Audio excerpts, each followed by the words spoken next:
Hey guys, what's going on? It is Wednesday, and if it is Wednesday, it is time for Story Time with Taffy, episode number 16. I feel like I'm saying this every week, but every week it feels like it's true. Another big week for the channel. We posted a passive aggression with Blame Truth, the man who posted the very first commentary on Respawn. Little trivia side note for you on there. Next Monday, we have Sea Nanners, the one, the only, the man, myth, the legend, Adam Montoya swung in for a couple of games, and that will prove to be a very entertaining episode, I am sure. We have grabbed episodes upcoming with Mad HD Gamer, Straight Up Knives, and I am trying my best to put together a trolling all-star team with the likes of Straight Up Knives, KYR Speedy, Diethy Denogla, Woofles, and we're trying to round out the cast. I really am busting my ass hoping to get Kevin from How to Annoy, but we'll see how that cast rounds out. But we're praying to get a trolling all-star game put together where we have the team of some of YouTube's best COD trollers all playing PA. God, I get a little aroused just thinking about that. But I have a huge topic to tackle today, so I'm going to go ahead and dive right into it. A lot of people over a long period of time have been asking me, Taffy, how did you quit smoking? And to that I have to say, guys, smoking is not unlike any other drug addiction. In fact, it is harder to kick than some controlled substances. So everybody's journey is going to be entirely different. So I don't want to pretend that by sitting here and telling you my story, you can take that template and force either yourself or someone you love into that mold and that everything's going to work out hunky-dory. But the few things I can tell you is this. Why did I start? I started, honest to God, because my grandfather smoked until it killed him and he had a heart attack sitting on the john. My father smoked until his mid-50s when his teeth started to fall out, and the dentist would replace them by putting in permanent denture fixture teeth where he would drill an iron rod down into my dad's jaw and then fix a permanent denture tooth on top of that rod so that he wouldn't have to have dentures to take in and out. I quit smoking because my son was about to be born, and frankly also I wanted the money back. I was so sick and tired of spending what turned out to be over $2,000 a year on cigarettes. And I was just really frustrated with the fact that I knew in my head that I was taking that $2,000 a year and lighting it the fuck on fire so that I could die faster. I guess there was just a day where that clicked, and I didn't ever want my son to smell secondhand smoke on me. It was one of the worst memories I had growing up. I had a girl named Melissa that I had a crush on, and she asked me if she could borrow my sweater to use as a pillow. And for me, that's really like, you know, when you're in high school, you'll breathe meaning into any act. Whereas like, oh my God, she's gonna smell my musk, my cologne, my deodorant, my acne medication, and she's gonna fall deeply and madly in love with me and carry that scent with her forever, so that whenever she smells that combination, she'll think, oh, the day I slept on Ryan's sweater. Melissa laid her head down on the sweater and promptly handed it right back because it reeked of my dad's cigarette smoke. So I started, after years and years of trying to get my dad to quit as a child, only because I was at a nightclub and a pretty girl offered me one, and I was too much of a coward to say I didn't smoke. So I took the cigarette and I lit it and I smoked it like I had smoked it for years. And the thing is about cigarettes, for those of you who don't smoke, you can kind of mentally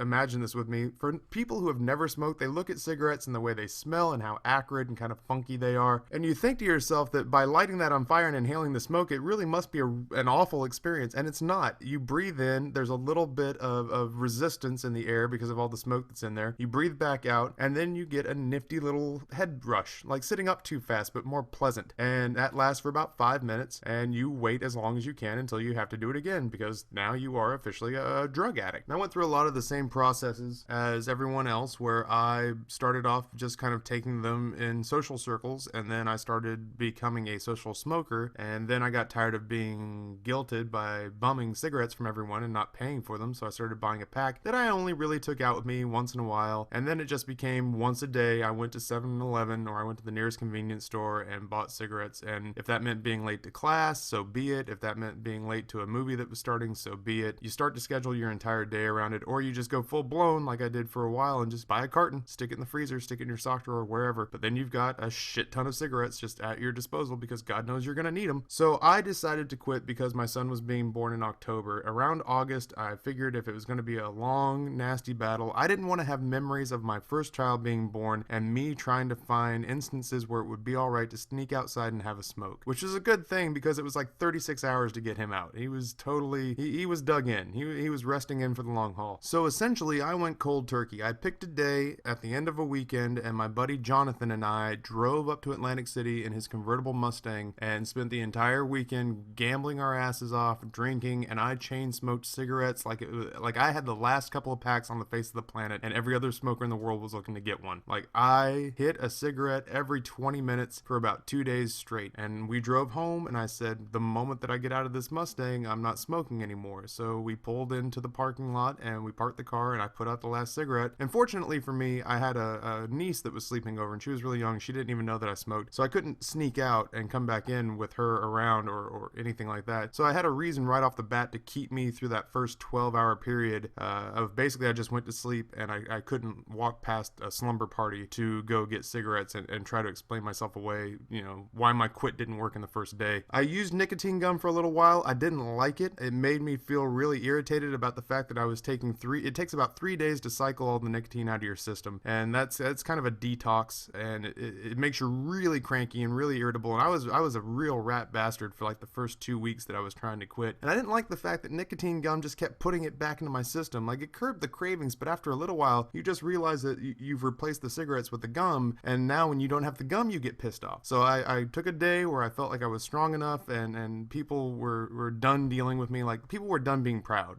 I'd reached a point where I had a manager at my job who basically told me, despite the company's strict non-smoking policy, that if I could find a cigarette and a lighter, he would let me leave the restaurant, smoke, and come back if I would just come back in a better mood. And so I bit the bullet, did the 3 days of detoxing, and the first month, I won't lie, is just fuck awful. You just feel like a recovering heroin addict, and you feel miserable, and you want to lash out at everybody. And it's real hit and miss depending on the circumstances and what used to trigger you to smoke to begin with. For me, it was everything. Being awake, being bored, being hungry, having had alcohol in my system, all these things made me smoke. I went through a pack a day religiously for 10 years. I had a night where I went out to drink to celebrate having quit for about 4 months or so, where I found a half pack sitting next to my car by the bar and brought it home and handed it to my wife and made her run it underwater to keep it away from me. And then I broke down and sobbed on the floor. Like, I wanted them so badly, but the fact that I had gotten rid of all my lighters and matches kept me from being able to have them. So here I was sitting in my home staring at these smokes, and I eventually just went and woke up my wife and said, you got to get these away from me. And I broke down and lost it. Over the long haul though, support.